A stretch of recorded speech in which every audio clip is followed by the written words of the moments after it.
Hello everyone, I am going to explain you the semi-conservative nature of DNA replication. So after the discovery of Watson and Crick model of DNA, they proposed, Watson and Crick, it is written in your book, I am going to read it. It was not escape our notice that the specific pairing, base pairing, that is adenine always pair with thymine, cytosine with guanine. So this specific base pairing, we have postulated immediately suggestive possible coping mechanism for the DNA material, that DNA make its copy or exact copy. But what is real, how this happen? Is the DNA form another DNA and it remains the same? That is not in the nature of semi-conservative, that is conservative. Totally DNA is conserved or changed, transferred, disparative. So rather it is conservative. The newly formed DNA is not the original one, not disparative, totally new are also not formed in the next generation. But it is proved by Michelson and Storm that it is semi-conservative in nature. Semi means half remains, half thread template, both the template extend during DNA replication. The DNA thread, you remember, this DNA thread, here both the thread work as a template. The template strand is the strand which is going to be formed or synthesized, is known as template strand. So here both the strand works like a template strand, and during replication, after one generation, it forms the half remains the same and half is added through the nutrition. What the cell get nutrition, from there the synthesis, DNA enzyme digest them in their digestive system or in their cell cytoplasm itself, and then sugar phosphate base are added accordingly. What the plan, what the code, genetic code is there, genetic information in the template, adenine, thymine, cytosine, guanine, in the form of adenine, thymine, cytosine, guanine, the same will be added due to a specificity in their base pairing. When adenine, thymine separated, adenine searches the thymine and thymine searches the adenine. So before it was the combination of adenine, thymine, after replication it will also be combination of adenine, thymine, and so many. So the Michelson and Storm experimentally proved what they did. Try to understand.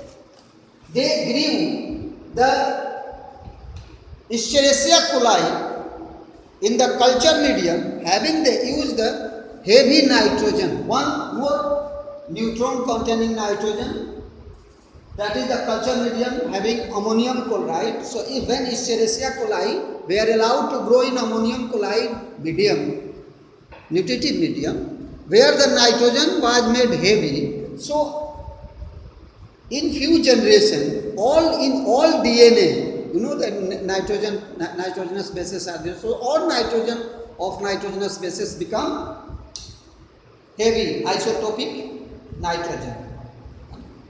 Then N15.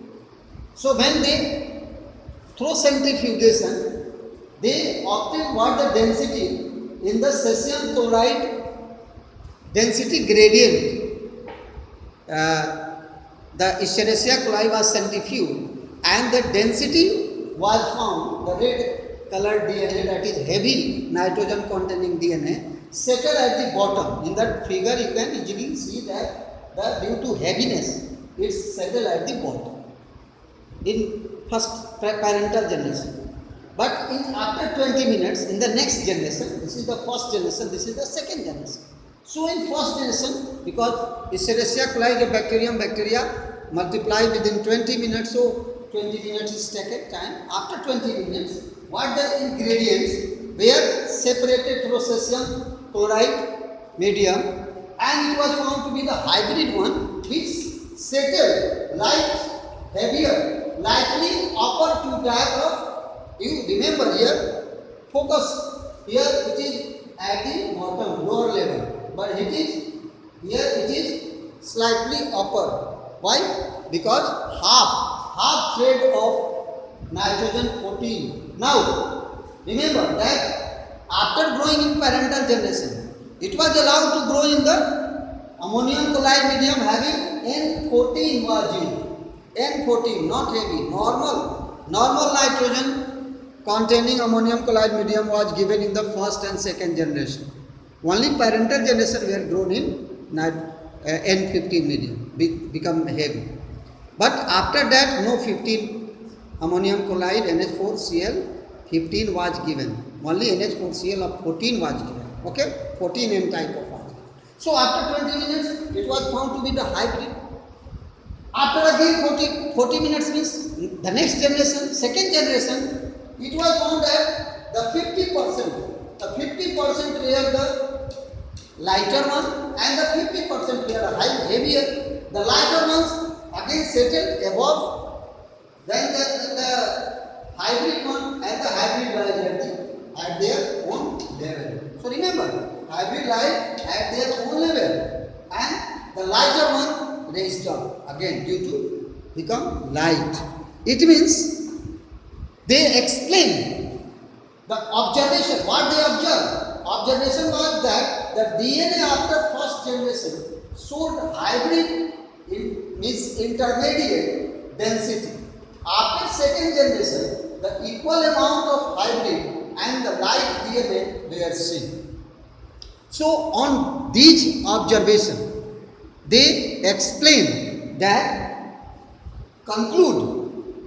explain means conclude that DNA replication is a semi-conservative in nature. अब यहाँ आप try to understand here. Okay, one thread is here having nucleus. So both the thread unwind and form its replication. During replication, the one remains the parental one, and the another is new, the green one. Red becomes the parental, and the green was added from the nutritive medium. They grow N14. So N15 was only 50-50 hybrid. So it was showing the hybrid type of density gradient. Then after 40 minutes, only two strands were the red containing N15. So two remains same, and this red form again green, but this green form its after duplication it form green. So this green remains green and this new green is added. Again this green remains green here and the new is added. But what happens to this red? This red remains here, green added. So on observing these, it is clearly seen that the DNA replication is semi-conservative, neither disparative nor conservative. Rather, it is semi-conservative. So, semi-conservative nature of DNA is experimentally verified by Michelson and Stone. Okay, I think you have got this point. Thank you.